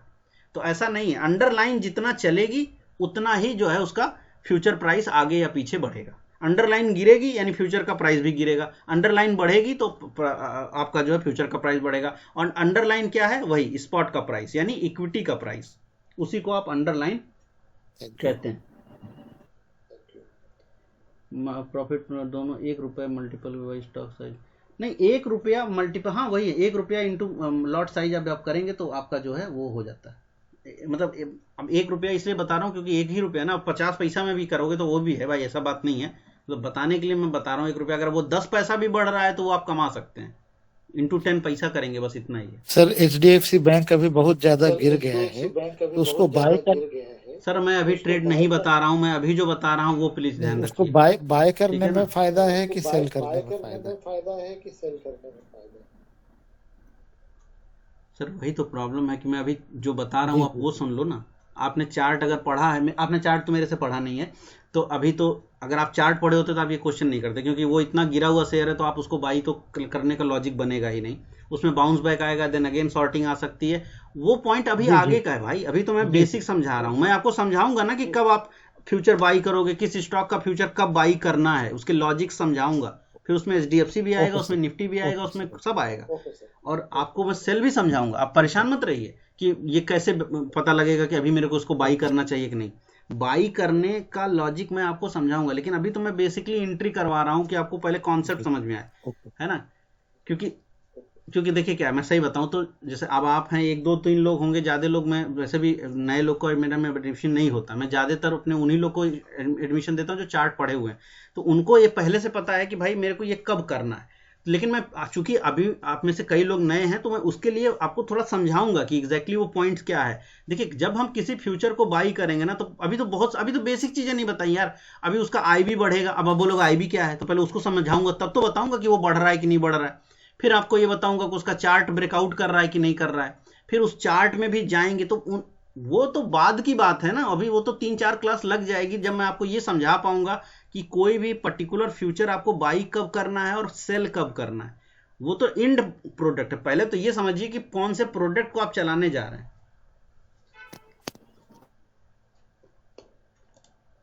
ठीक है, तो आइए आगे चलते हैं। तो अभी देखिए फ्यूचर खरीदने के पहले आपको चार्टिंग भी मैं थोड़ा समझाऊंगा उस पर्टिकुलर फ्यूचर्स के हिसाब से, और साथ में हम आपको जो है ये भी समझाएंगे कि जो है आप उसकी IB घट रही है, बढ़ रही है, क्या कर रही है, और उसके हिसाब से फिर हम अपनी पोजीशन आपके साथ बनाओगे आप, ठीक है। अभी वो मतलब थोड़ा अभी लेट में आएगा, 1 2 क्लास तो अभी लग ही जाएगा, ठीक है। और ऑप्शंस में तो बहुत कुछ आएगा, ऑप्शन बाई है, ऑप्शन सेल है, अभी तो 50 चीज उसमें आएंगी, तो अभी तो मैं बेसिक बेसिक चीजें बता रहा हूँ ताकि किसी के मन में वो प्रॉब्लम ना रहे कि पता लगा बेसिक ही नहीं पता है और फिर आप पूरा समझ लो तो कहानी ओके खत्म।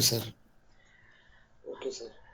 अब आते हैं ऑप्शंस के बारे में, तो ऑप्शंस में थोड़ी चीजें कॉम्प्लेक्स हो जाएंगी, क्योंकि ऑप्शंस जो है एक प्रकार का ऑप्शंस एक प्रकार की लॉटरी है।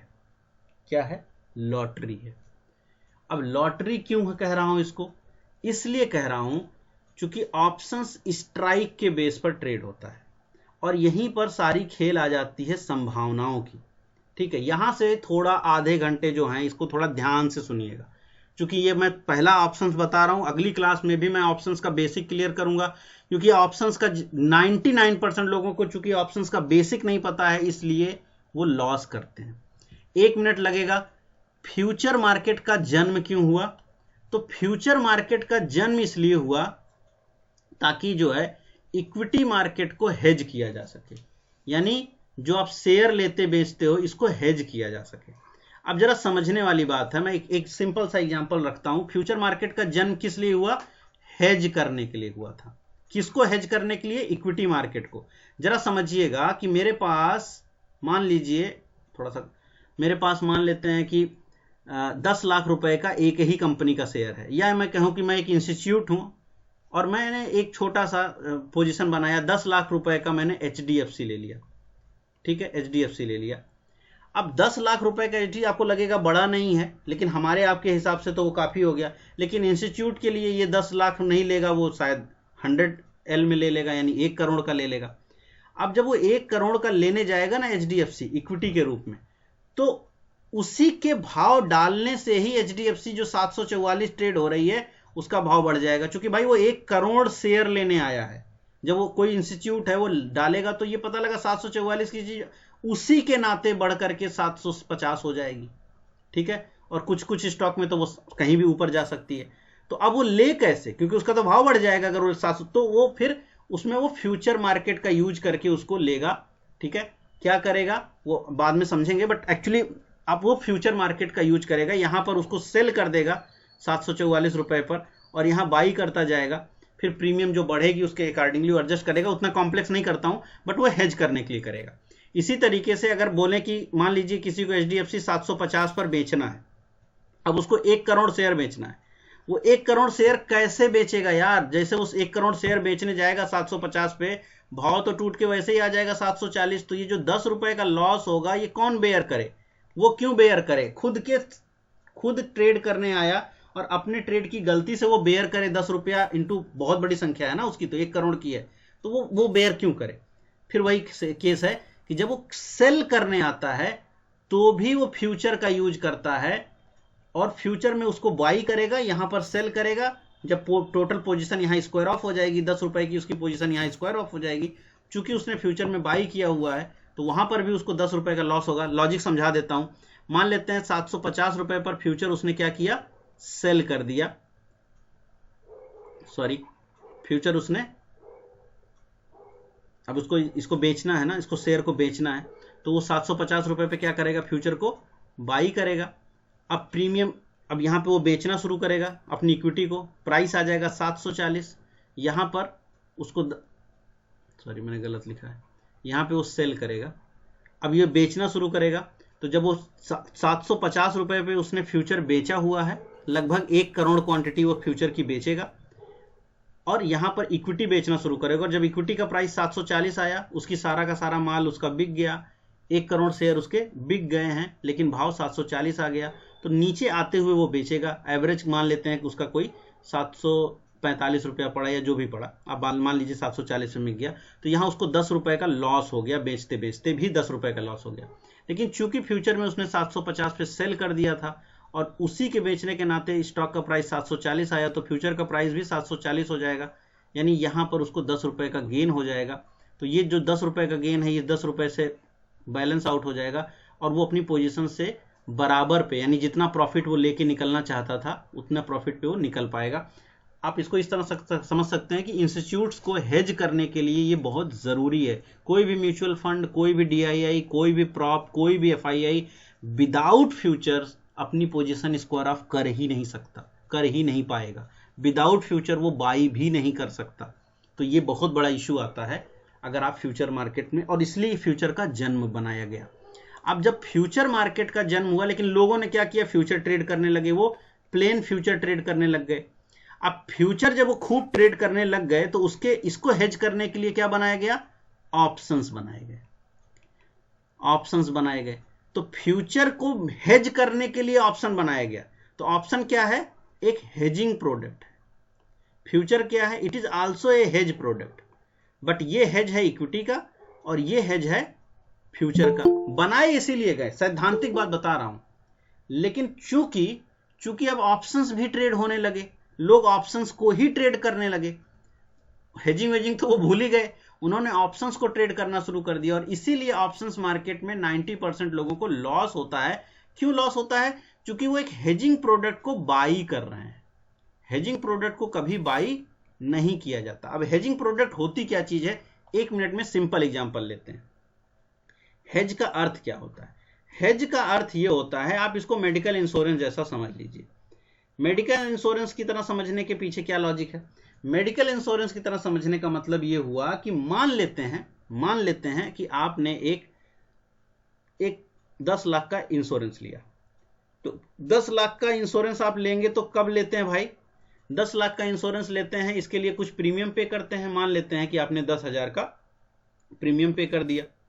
अब 10,000 का ये जो प्रीमियम आपने पे किया, ये प्रीमियम है, ठीक है? किसका? इस मेडिकल इंश्योरेंस का। इंश्योरेंस कितना है? 10 लाख का, यानी कवर कितना है? 10 लाख का।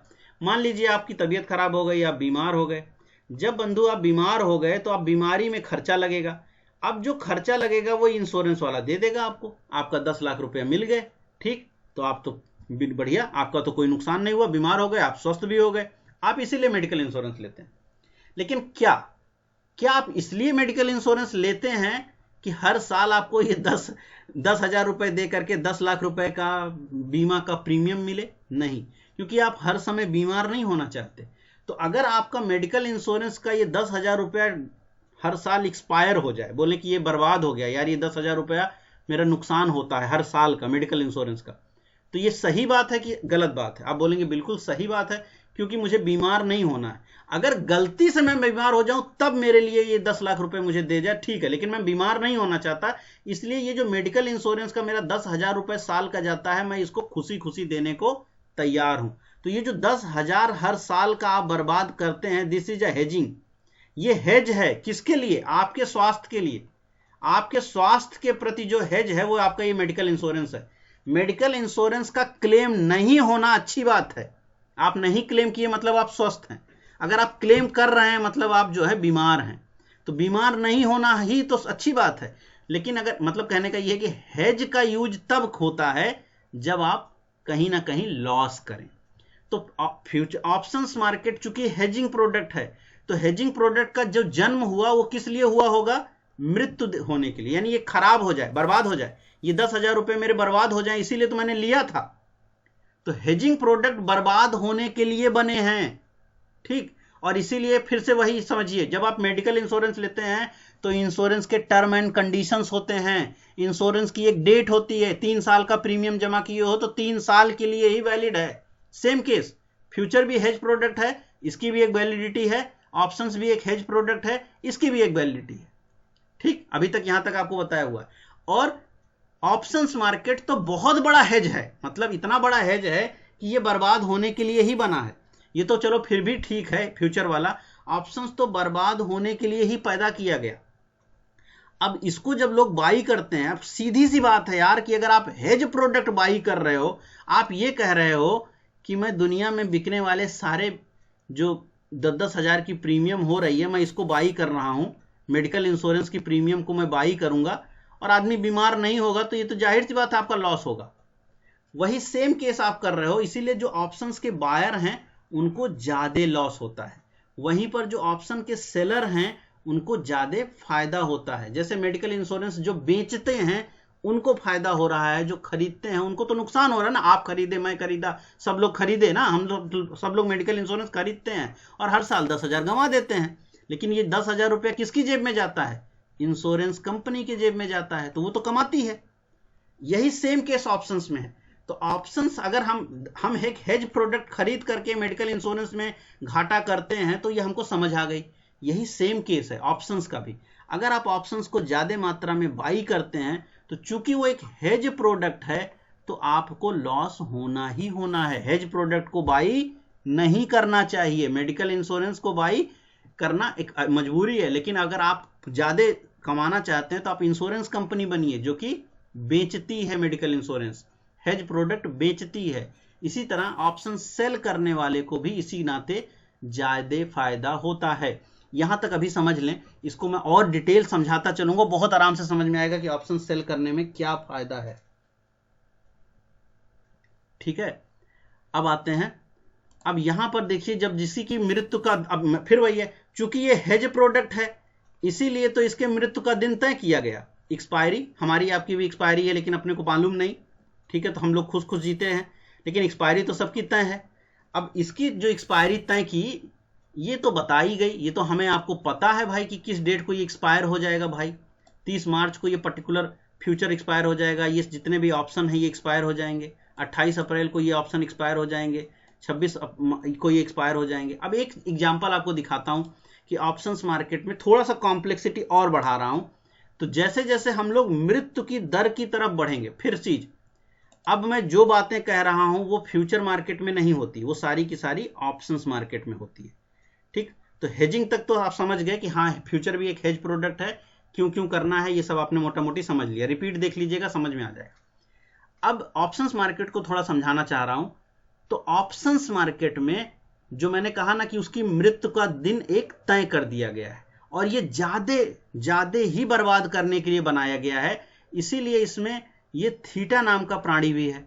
अब ये थीटा क्या है? थीटा जो है ये सबसे डेंजरस है, किसके लिए? बायर के लिए। क्यों?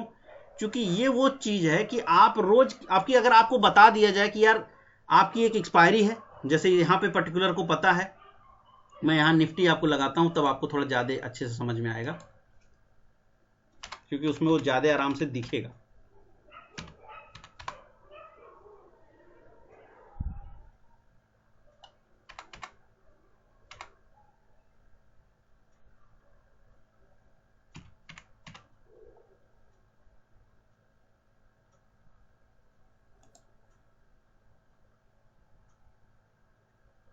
ठीक है, तो अब देखते हैं निफ्टी के केस में हम आ गए। ठीक है, निफ्टी इसलिए दिखा रहा हूं ताकि आपको थीटा का वैल्यू समझ में आए। तो जैसे जैसे करके, और इसीलिए ऑप्शन बायर को लॉस होता है और ऑप्शन सेलर को फायदा होता है, क्योंकि वो हेज प्रोडक्ट बेच रहा है, वो इंश्योरेंस बेच रहा है और आप खरीद रहे हैं तो आपको लॉस हो जाता है। अब इस मुद्दे पे आते हैं। तो अब जैसे जैसे करके, अब देखिए, एक तो मृत्यु का दिन तय था। अब जैसे इसका मृत्यु होगा 24 मार्च को। 24 मार्च कब है भैया? कल है। कल सुबह ये मरने वाले हैं, कल शाम को। तो ये कितने बजे डेथ हो जाएगी इन पर्टिकुलर ऑप्शंस की? ये जो सारे के सारे हैं 3:30। तो एक्सपायरी का दिन समय क्या है? 3:30। यही होता है समय, एक्सपायरी का समय 3:30। ठीक है, अब यहां पे एक चीज और बता देता हूं। तो जो भी फ्यूचर का प्राइस होगा, अब ये बात रह गई थी तो मैं आपको फिर से यहां पे ऐसे ही बता दे रहा हूं। अब जैसे मान लीजिए यहां पे फ्यूचर का प्राइस, आप एक सेकंड, यहां पे आप फ्यूचर का प्राइस देख पा रहे हैं। एक इस पे जाते हैं।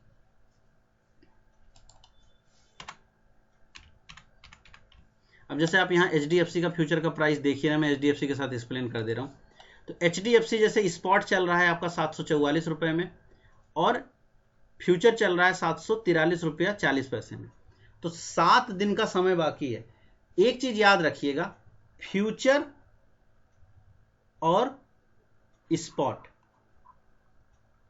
एक्सपायरी के समय, यानी जैसे 30 मार्च को 3:30 पर जो भी स्पॉट का प्राइस होगा, मान लीजिए 30 मार्च को 3:30 पर ये जो स्पॉट है, स्पॉट माने अंडरलाइन यानी इक्विटी का प्राइस 750 रुपया 40 पैसा हो गया।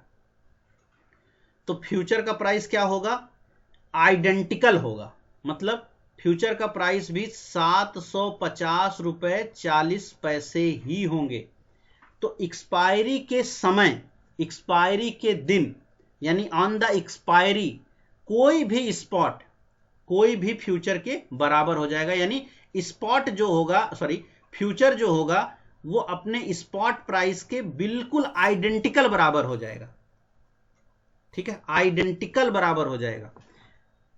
अब एक मिनट के लिए फिर से इसको मार्च से अप्रैल की तरफ लेके चलते हैं। ये पॉइंट रह गया था इसलिए मैं बता दे रहा हूं। अब अप्रैल की तरफ लेके चलते हैं। तो 744 रुपया भाव ट्रेड हो रहा है। अप्रैल का फ्यूचर 748 रुपया ट्रेड हो रहा है। अब मान लेते हैं कि खुदा ना खास्ता इसका भाव 740 रुपए आ गया, घट गया फ्यूचर का प्राइस। कब? अगले 35 दिन में। क्या मालूम 35 दिन में क्या हो, डोनाल्ड ट्रंप का मूड बदल जाए, कल सुबह फिर लड़ाई शुरू। ठीक, तो 740 रुपये आ जाए। अगर मान लेते हैं कि कब तक? 28 अप्रैल तक। तो 28 अप्रैल का फ्यूचर तो अभी चल रहा है 748। तो उस दिन क्या प्राइस होगा? 28 अप्रैल सायं 3:30 पर इसका क्या प्राइस हो जाएगा फ्यूचर का? आइडेंटिकल 740 रुपए।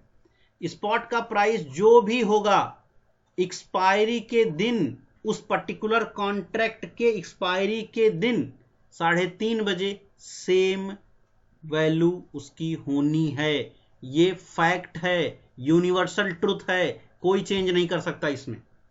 ठीक, तो ये बात आपको हमेशा अपने जहन में रखनी है। चाहे प्रीमियम होगा, चाहे डिस्काउंट होगा, वो वहीं पर आकर के एक दूसरे से मिल जाएंगे, मिलना उनकी मजबूरी है। ठीक, तो हमेशा ये याद रखना है कि स्पॉट पर आकर के फ्यूचर एक्सपायरी के दिन में एक्सपायर होना ही होना है। अब चूंकि ये देखिए, इसको समझ लिया। थोड़ा सा मैं ऑप्शंस मार्केट पे जा रहा था, तो वो चीज जो मैं बताना चाह रहा था अब यहां पे समझाता हूं। अब ऑप्शंस के साथ ऐसा कुछ भी नहीं है, इसीलिए बोल रहा हूं ऑप्शंस काफी कॉम्प्लेक्स हैं, तो थोड़ा ध्यान से समझना पड़ेगा। तो ऑप्शंस बिल्कुल भी डिफरेंट सिनेरियो पे काम करते हैं। एक यहां पे स्ट्राइक प्राइस होती है, ये क्या चीज है? तो फ्यूचर में कोई स्ट्राइक प्राइस नहीं होती, वो स्पॉट के हिसाब से हो गया, क्लियर कट मामला सेट है। यहां पे क्या होता है? यहां स्ट्राइक प्राइस होती है। स्ट्राइक प्राइस क्या है? ये एक प्रकार की लॉटरी का नंबर समझ लो आप। ठीक, कितने नंबर की लॉटरी आप लोगे? आप में से कई लोग लॉटरी खेले होंगे पहले। तो जैसे किसी ने 10 नंबर की लॉटरी लिया, या किसी मतलब आप लॉटरी का नाम, जैसे कोई महालक्ष्मी लॉटरी ले लो, कोई महाशक्ति लॉटरी ले लो, इसी टाइप के नाम होते हैं, आज भी होता है। तो आप वो जो नाम है ना कि इस पर्टिकुलर लॉटरी को हम खरीद रहे हैं, वही आप कह लें कि वो एक स्ट्राइक प्राइस कहलाता है। जैसे कि अगर मान लीजिए, अब यहां पर 4 चीजें आपको दिखाई पड़ेंगी। यहां पर क्या क्या दिख रहा है? तो ये दिख रही है कॉल, और यहां दिख रहा है पुट। तो तो पहले समझते हैं ये कॉल क्या है और ये पुट क्या है। कॉल का मतलब वो प्रोडक्ट जो बाजारों में तेजी आने पर, यानी जब भी तेजी आए, भाव बढ़े, तेजी आए तो उसका उस पर्टिकुलर चीज का भाव बढ़ेगा, यानी कॉल, उसको कॉल बोलेंगे, यानी वो ऊपर की तरफ जाएगा, यानी उसका भाव बढ़ेगा। सीधा सा बात बोलूं समझाने के लिए, तो अभी क्या चल रहा है बाजार का भाव, निफ्टी का भाव क्या चल रहा है, निफ्टी यहाँ पे ट्रेड हो रही है, देखिए निफ्टी 25,512 पे थी आज। तो अगर निफ्टी 25,512 पे है, मान लेते हैं प्रातः काल में कल सुबह ये ऊपर की तरफ बढ़े और कहीं 25,800 पहुंच जाए, तो 300 पॉइंट बाजार ऊपर चली गई, तो किन चीजों का दाम बढ़ जाएगा, एक बात में समझना है, किन चीजों का दाम बढ़ जाएगा, तो ये कहना सत्य हो जाएगा कि सभी कालों का दाम बढ़ जाएगा। क्यों बढ़ जाएगा? क्योंकि बाजार ऊपर की तरफ गई, मतलब बाजार में तेजी आई, तो जब तेजी में जिन चीजों का दाम कितना बढ़ जाएगा ये नहीं अभी जानना है, तेजी में जिन चीजों का दाम बढ़ जाएगा उसको क्या बोलेंगे, कॉल। अब अगर गलती से कल इसका भाव मान लीजिए घट जाए और निफ्टी का भाव हो जाए कल कोई, यहाँ पे 22 लिखना था, कल 22,500 से मान लीजिए 22,000 हो जाए, ट्रम्प का मूड खराब, उन्होंने एक नया ट्वीट किया, मार्केट गिर गई, 22,000 हो गया। 22,000 होने का मतलब क्या है, 22,000 का मतलब है बाजार जहां पर खड़ी है उससे नीचे की तरफ गई, नीचे ऊपर तो आप समझ ही रहे होंगे, मतलब उसमें मंदी आ गई। मंदी में जिस चीज का दाम बढ़ेगा उसका क्या बोलेंगे, उसको पुट। मंदी में जिस चीज का दाम बढ़ेगा उसको क्या बोलेंगे, पुट। पुट आप इस तरह समझ लीजिए कि मार्केट का बैक गियर है, मार्केट का बैक गियर है पुट। बैक गियर का मतलब हुआ जब आप गाड़ी में बैक गियर डालेंगे तो गाड़ी पीछे जाती है ना, तो बैक गियर डाल दिया है, अब गाड़ी पीछे जाएगी तो आपको पैसा बनेगा, यानी बाजारों में गिरावट के समय जिसमें पैसा बनेगा उसको पुट बोलते हैं, और जिसमें तेजी में पैसा बनता है उसको कॉल बोलते हैं। फ्यूचर में ऐसी कोई फिनोमिना नहीं है, फ्यूचर में ऐसी कोई फिनोमिना नहीं है, फ्यूचर एक ही होता है, मार्च का फ्यूचर, बेच दिया तो गिरावट में पैसा बनेगा, खरीद लिया तो तेजी में पैसा बनेगा।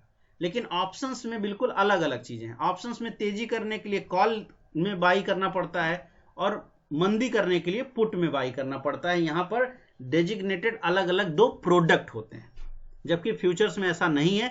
अगर आपको यह लगता है कि कल बाजारों में गिरावट आने वाली है, आपने क्या करना है, 22,500 पे निफ्टी ट्रेड हो रही है, आप इसको सेल कर दीजिए, बाजार घट करके 22,200 आ गई, आपको 300 पॉइंट प्रॉफिट हो रहा होगा, इनटू लॉट साइज आप कर लेंगे, आपको अपना पैसा बन जाएगा। मतलब बाजार में गिरावट हुई, फ्यूचर आपने क्या किया, सेल कर दिया। और अगर आपको लगा बाजार में तेजी आ रही है, आपने फ्यूचर क्या करना है, 22,500 पर फ्यूचर को आपने क्या कर लेना है, बाई कर लेना है, और बाजार अगर ऊपर की तरफ चली गई, 22,800 चली गई, तो आपको पैसे बन जाएंगे। यहां पर कोई स्ट्राइक नहीं है, बट ऑप्शंस में क्या है, ऑप्शंस में आपको कॉल है और पुट है, उसकी मदद से आप ये काम कर सकते हैं, ठीक। और इसमें स्ट्राइक्स आपको दिखाई पड़ रही होंगी। अब ये जो स्ट्राइक्स हैं ये लॉटरी की तरह मैंने बोला, इनको नाम के हिसाब से आप समझ लीजिए। अभी मान लेते हैं कि जहां पर बाजार ट्रेड हो रही है, मैं इसको बाद में एक्सप्लेन करूंगा, क्योंकि अभी 10-15 मिनट में मैं इसको एक्सप्लेन नहीं कर पाऊंगा, इसलिए बता रहा हूं। अब देखो यहाँ पे छोटा छोटा स्पॉट भी लिखा होगा, तो स्पॉट कहाँ ट्रेड हो रहा है, 512 पे। अगर आपको नहीं दिख रहा हो तो आप याद कर लीजिए, वैसे स्पॉट उसी पॉइंट को कहते हैं जिस पर अभी करंट आपको बाजार खड़ा है। अब जैसे यहाँ 22,500 पे ट्रेड हो रहा है ना, 22,500 पे। अब मैं आपको दिखाना चाहता हूँ थीटा क्या बला है। अब जैसे कल इसकी मृत्यु का दिन तय है, तो थीटा नाम का जो है, अब देखो थीटा कितना चल रहा है, अभी इसका भाव क्या है, आप इतना मोटा मोटी समझते हैं, जो लोग नहीं समझते वो अगली क्लास में और अच्छे से एक्सप्लेन करूंगा, समझ में आ जाएगा। यहां पर 165 रुपए का भाव है, किसका, इस कॉल का भाव, ठीक है। कॉल, कौन सी कॉल, लॉटरी का नाम क्या है, 22,550, लॉटरी का नाम निफ्टी 22,550, जैसे आप महालक्ष्मी लॉटरी बोलते हैं, तो निफ्टी 22,550 कॉल, ये क्या नाम हो गया, लॉटरी का नाम हो गया, नाम हो गया निफ्टी 22,550 कॉल, एक्सपायरी मार्च, यानी कब खुलेगा इसका रिजल्ट, 24 मार्च को इसका रिजल्ट खुलने वाला है। तो ये अब हो गया। अभी इसका भाव क्या चल रहा है, 165, ठीक है। अब जरा समझिएगा, 165 रुपए भाव चल रहा है, और थीटा देखिए, थीटा नाम, अब इसमें डेल्टा गामा इस सब पे आपको फोकस नहीं करना, सिर्फ थीटा समझा दे रहा हूं क्योंकि ये थोड़ा काम का है। और जब आप ट्रेड करेंगे तो थीटा वीटा आपको कुछ नहीं देखना है, कुछ भी नहीं देखना है, सिर्फ प्रीमियम के बेस पर हम लोग ट्रेड करना मैं आपको समझा दूंगा। तो परेशान होने की जरूरत नहीं है, बट बेसिक है, थोड़ा सा समझा रहा हूं इसीलिए, ठीक है। तो अब यहां पे अगर आप देखो थीटा कितना है, 95 रुपए थीटा है। तो अगर बाजार कल सुबह यहीं रह जाए ना जहां खड़ी है 522 पे, 1 रुपया आगे पीछे ना करे, तो कल सुबह ही खुलते ही 95 रुपया इसका भाव कम हो जाएगा। ये 95 रुपया इसका भाव कम हो जाएगा। इस कॉल का भाव कितना कम हो जाएगा, 95 रुपया, जिसका भाव अभी कितना चल रहा है 165 रुपए, ऑटोमेटिक कम हो जाएगा। क्यों कम हो जाएगा, क्योंकि इसका थीटा वैल्यू है। और ये कैसे आया, क्योंकि इसका मृत्यु का दम बिल्कुल करीब है, बिल्कुल बूढ़ा हो चुका है, कल सुबह इसको खत्म हो जाएगा। अब इसी तरीके से अगर आप 30 मार्च का देखोगे तो थीटा सभी का आगे, जितना आगे बढ़ोगे थीटा घटता जाएगा, यानी उसके समय को थोड़ा आपको एक्स्ट्रा मिलेगा। अब जैसे अगर आप 30 मार्च का देख रहे हो तो 30 रुपए का थीटा आ रहा है, ऐसे करके आगे आगे बढ़ते जाओगे तो थीटा कम होता जाएगा। तो ये बेसिक कॉन्सेप्ट है ऑप्शंस का। जैसे यहाँ पे अगर आप देखो 30 अप्रैल का मैंने किया, 28 अप्रैल का, तो थीटा 11 रुपए का बचा। 22,500 की ही स्ट्राइक है, बट थीटा कितने का बचा, केवल 11 रुपए का। तो यानी कल सुबह उसमें 11 रुपए का कमी हो जाएगा, ऑटोमेटिक कमी, इसमें कोई इसका कुछ बिगाड़ नहीं सकता। बाजार अगर ऊपर जाएगी या नीचे जाएगी, वो 11 रुपए तो उसके घटने ही घटने। तो ये अभी इतना समझें। तो यहां पर जो ऑप्शंस मार्केट है, ऑप्शंस मार्केट में 3 बातें मेन रूप से पाई जाएंगी। एक स्ट्राइक, कॉल या पुट। अब जैसे अगर आपको तेजी करनी है तो 22,550 की अगर आप स्ट्राइक लेंगे, ये स्ट्राइक हो गई। अगर आप तेजी करना चाहते हैं तो आप कॉल खरीदते हैं, अगर आप मंदी करना चाहते हैं तो आप पुट खरीदते हैं। और बाजारों में अगर तेजी होती है और कॉल की दाम बढ़ेंगे और गिरावट होगी तो पुट के दाम बढ़ेंगे। लेकिन चूंकि ये हेजिंग प्रोडक्ट है, इसीलिए ये ऑटोमेटिकली इनका प्राइस डैमेज होगा ही होगा, उसके पीछे कोई रोक नहीं सकता। ऑटोमेटिकली वो एक सर्टेन अमाउंट से अपना प्रीमियम हर रोज डिके करेंगे, जिसको थीटा डिके कहते हैं। चूंकि थीटा डिके होता है और ये एक सार्वभौमिक सत्य है कि थीटा डिके होता रहेगा, इसीलिए 90% ऑप्शन बायर लॉस करता है। और चूंकि 90% बायर लॉस करता है, तो मान लीजिए कि 90% सेलर क्या करता है, प्रॉफिट बनाता है।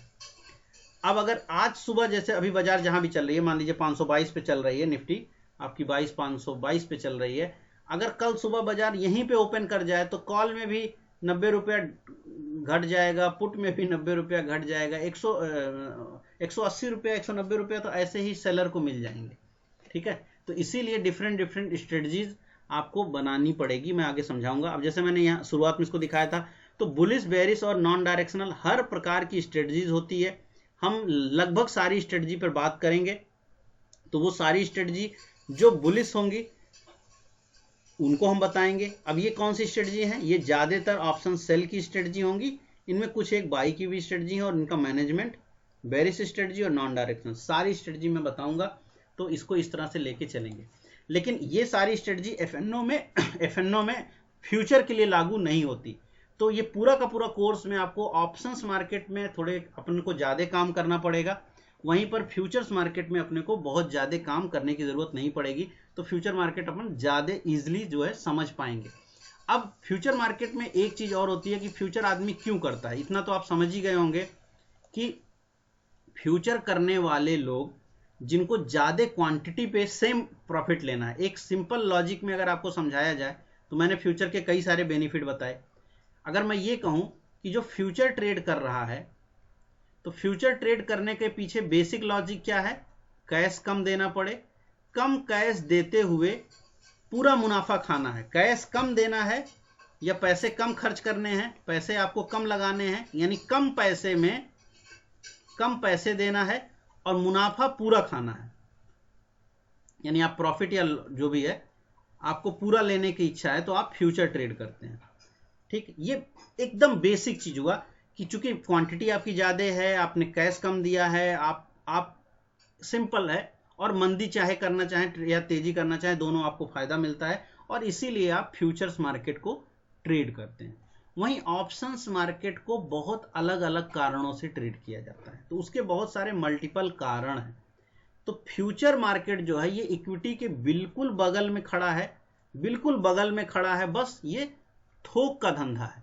तो फ्यूचर में जैसे अभी आप पूछ रहे थे ना, तो जो कुछ भी आप इक्विटी में करते थे, आज तक करते रहे हैं, शेयर ले लो बेच दो, वही सेम चीज फ्यूचर है, बस फर्क क्या है, ये थोक में काम किया जाता है, एक सर्टेन लॉट साइज होती है और कुछ ही जगहों पर कर सकते हैं। जैसे कि तकरीबन 250 शेयरों में ही फ्यूचर मार्केट ट्रेडिंग की जा सकती है, यानी 250 लगभग प्रोडक्ट हैं जिनमें आप ट्रेड कर सकते हैं, उसके आगे में आप ट्रेड नहीं कर सकते। और ऑप्शंस में भी उतना ही है, यानी उतने में ही आप ऑप्शन करेंगे, उतने में ही आप फ्यूचर कर सकते हैं, 250 में ही आप कर सकते हैं। ठीक है, तो बस यही रिस्ट्रिक्शन है कि आप 250 में। अब आप बोलो कि नहीं फ्यूचर में जो शेयर है ही नहीं, हम उसमें काम करना चाहते हैं फ्यूचर का, तो उसमें आप फ्यूचर का काम नहीं कर सकते, उसमें आपको ऑप्शंस का ही काम, उसमें जो है आपको इक्विटी का ही काम करना पड़ेगा, वो आपकी एक मजबूरी वहां पे खड़ी हो जाती है। ठीक है, इतना बात आपको पूरी तरह से समझ में आ गया होगा, इसमें अभी तक कहीं कोई कंफ्यूजन होने की जरूरत नहीं है। ऑप्शंस मार्केट चूंकि कॉम्प्लेक्स है, तो मैं अगली क्लास में पूरा ऑप्शंस मार्केट का बेसिक से स्टार्ट करके मैं आपको समझाने लगूंगा।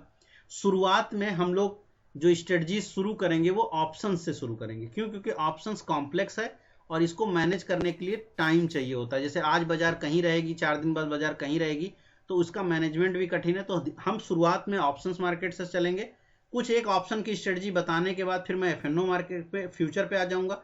तब मैं आपको फ्यूचर को समझाऊंगा कि कब आप फ्यूचर बाई कर रहे हैं, कब आप सेल कर रहे हैं। तब तक हम और प्रोडक्ट भी बता देंगे, जैसे आईबी हुआ या विक्स क्या चीज होती है, ये सब चीजें मैं जोड़ता चला जाऊंगा।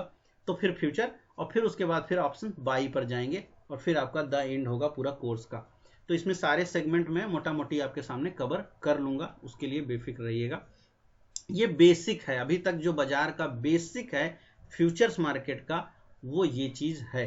ठीक है, शुरुआत में कोशिश ये करिए कि अगर आप ये काम करना चाहेंगे ना, तो कोशिश यही करिएगा कि आप निफ्टी के साथ शुरुआत करिए, क्योंकि वहां रिस्क आपकी कम रहेगी। अब क्यों बोल रहा हूं, एफएनओ में कोई भी काम जब भी आप करें, एफएनओ में अभी चूंकि जितना बताया उसके, तो कोई भी काम, और ज्यादातर हम निफ्टी पर बात करेंगे क्योंकि निफ्टी जो है सबसे अच्छा प्रोडक्ट है। क्यों? क्योंकि आप देखिए एक चीज समझिए, कल मार्केट क्या 10% ऊपर खुल सकती है? शायद नहीं। क्या कल मार्केट 10% नीचे खुल सकती है? शायद नहीं। ये दोनों संभावनाएं नहीं है। लेकिन क्या कल, एक शेयर का नाम ले लेते हैं, चलिए मान लेते हैं डिक्सन। अब डिक्सन जो है वो तो फ्यूचर में ट्रेड होता है, क्या कल डिक्सन 10% ऊपर खुल सकता है? हाँ। क्या कल डिक्सन 10% नीचे खुल सकता है? हाँ। कल कोई भी बड़ी खबर आ जाए तो ये ऐसा कर सकता है। इसीलिए एफएनओ मार्केट में फ्यूचर्स ट्रेडिंग रिस्क का काम है और इवन ऑप्शंस भी। और जब आप इसको शुरू करें तो कोशिश करें कि आप निफ्टी के साथ स्टार्ट करके सीखिए चीजों को, स्टॉक के साथ बाद में करिए। मैं तो बताता चलूंगा, साथ में मैं आपको स्टॉक का भी बताऊंगा, लेकिन वहां पर लेट में काम करिएगा, शुरुआत में निफ्टी के साथ काम करिएगा, ताकि आपकी रिस्क कम रहे, है ना। क्योंकि कोई भी ट्रेड आप ले रहे हैं, गलत सही होना एक लॉजिक है, बट फिर भी आप जो है वो करें। या तो फिर आप पेपर ट्रेड करते रहिएगा शुरुआत में। ठीक है, ऑप्शंस ट्रेडिंग से कितना रेगुलर इंटरेस्ट रिटर्न एक्सपेक्ट कर सकते हैं, डिपेंड करता है कि आपकी योग्यता क्या है, मतलब आप कितना मेहनत कर रहे हैं। फ्यूचर, चूंकि देखिए फ्यूचर मार्केट में भी अगर आप बहुत अच्छे से काम कर रहे हैं तो डिपेंड करेगा ना। अब जैसे अब मैं अगर अब बताऊं, आप में से कई लोग होंगे जो मेरे साथ फ्यूचर ट्रेडिंग कर रहे हैं, तो अब मेरे साथ जो फ्यूचर ट्रेड कर रहे हैं, तो वहां पे करीब 25 या 30 ट्रेड हमारे जो लास्ट हुए हैं, उनमें से कोई 2-3 ट्रेड ही गलत हुए हैं, तो 28 ट्रेड सही हो गए। इसका मतलब थोड़ा ना कि हम आगे भी यही रेशियो रहेगा, हो सकता है आगे हमारा रेशियो खराब हो जाए। तो डिपेंड करता है। अगर एक मोटा मोटी आप पकड़ो तो डिपेंड करेगा आपकी मेहनत कितनी है और अब कितना मार्केट आपको मिल रही है। अलग अलग कंडीशन हो सकती है। ऑप्शंस मार्केट के साथ भी यही हो सकता है। ऑप्शंस मार्केट में भी बहुत बार आपको डायरेक्शनल होना है, बहुत बार आपको मंदी का डायरेक्शन में होना है और बहुत बार आपको नॉन डायरेक्शनल होना है। तो ये स्किल टू स्किल वेरी करेगा। तो आप इसको इस ढंग से मत रखिए कि मैं जनरल बता सकूं, लेकिन अगर आप ठीक से काम करेंगे, 30-35-40% का रिटर्न साल का, 30-40% का रिटर्न साल का आप आराम से बहुत कम रिस्क ले करके, बहुत कम रिस्क ट्रेडिंग के साथ आप क्रिएट कर सकते हैं। ऑप्शन सेल में थोड़ी रिस्की ट्रेड पे जाएंगे तो और नंबर बढ़ेगा। फ्यूचर्स चूंकि इक्विटी का रेप्लिका है, फ्यूचर जो है वो तो कंप्लीटली इक्विटी की रेप्लिका है। अब आपकी चार्टिंग स्किल जितनी अच्छी है इक्विटी को लेकर के, उतना ही अच्छा आपका फ्यूचर ट्रेड हो जाएगा, है ना। चार्टिंग स्किल आपकी जितनी अच्छी है, अब आपने समझ लिया कि ये ब्रेकडाउन है और आपने फ्यूचर ले लिया, तो वो पैसा बना के दे देगा। ठीक है, हाँ कुछ कंपोनेंट उसमें ऐड करेंगे ना, तो वो आपको भी समझ में आएगा, जैसे जैसे करके मैं उसमें ऐड करूंगा। जैसे अभी बहुत सारी डेटा है ना, अभी जैसे पीसीआर हो गया, एक ये डेटा भी समझाना बाकी, पीसीआर हो गया, मैक्स पेन हो गया। अब पीसीआर किसी का बढ़ रहा है घट रहा है तो उसके अकॉर्डिंग भी फ्यूचर पे असर आएगा, तो वो सारी चीजें बता दूंगा। तो फिर आप कंपाइल करके जब आप ट्रेड लोगे तो आपका सक्सेस रेट काफी अच्छा रहेगा। और जब आप 70-80% सक्सेस रेट पे काम कर रहे हो अगर, तो काफी पैसे बन जाते हैं, ठीक है ना। तो खैर अभी यहाँ तक रखते हैं आज, और फिर उसके बाद मैं मिलूंगा आपसे अगली क्लास में। कैलेंडर आपको भेज ही दिया, जिनके पास नहीं है उनको मिल ही जाएगा, और मैं उसमें आपको ऑप्शन समझाऊंगा, और फिर वहाँ से ऑप्शंस की क्लास स्टार्ट करेंगे और उसमें कुछ एक स्ट्रेटजी भी स्टार्ट करेंगे, और फिर धीरे धीरे करके हम आगे बढ़ेंगे। ये दो शुरू की जो क्लास है, आज की ये बेसिक क्लास थी, और अगली क्लास जो होगी वहाँ से हम थोड़ा थोड़ा करके कॉम्प्लेक्स चीज़ों में एंट्री शुरू करेंगे। अगली क्लास ऑप्शंस की बेसिक से शुरू करूंगा और वहाँ से फिर कॉम्प्लेक्स चीज़ों में एंट्री करना शुरू कर देंगे। जिसको कम समझ में आया हो, मान लीजिए आपको थोड़ा सा कम समझ में आया हो, तो परेशान होने की ज़रूरत नहीं है। हो सकता है थ्योरी कम समझ में आई हो, कोई दिक्कत नहीं है। जब प्रैक्टिकल आप करोगे, यानी प्रैक्टिकली जब आपको समझाऊंगा ट्रेड के साथ, तो बहुत आराम से समझ में आ जाएगा, कहीं कोई टेंशन लेने की आपको ज़रूरत नहीं पड़ेगी। ओके, रिकॉर्डिंग जो लोग आज मेरे 2-3 लोग हैं जो बिल्कुल नए हैं, आपने मेरे साथ चार्टिंग नहीं करी है, तो आप घबराइएगा मत। काफ़ी हद तक चार्टिंग की चीज़ें भी मैं इसमें इंक्लूड करूँगा, आपको समझ में आएगा। रिकॉर्डिंग जो है वो कल सुबह तक आपको मिल जाएगी। कोई भी मैसेज हो, कोई भी क्वेश्चन हो, कभी भी आप देखिए तो आप मुझे व्हाट्सएप कर दीजिए, मैं आपको रिप्लाई कर दूंगा। और अगर आपका ज़्यादा बड़ा क्वेश्चन होगा तो आप मेरे को भेज देंगे, और मैं फिर जो है उसको आपको अगली क्लास में एक्सप्लेन कर दूंगा। मार्केट पर मेरा क्या व्यू है, मार्केट पे मेरा क्या व्यू है मेरे भाई, मार्केट पे मेरा व्यू देखिए, मार्केट पे थोड़ा ख़राब है। मैं कोई बहुत बुलिश वुलिश नहीं हूँ फिलहाल। अब आपने पूछ लिया, वैसे इस पार्ट नहीं है क्लास का, तो यहाँ पे मैं रिकॉर्डिंग को ऑफ कर दे रहा हूँ, फिर मैं आपको थोड़ा सा मार्केट का भी बता दे रहा हूँ। ओके।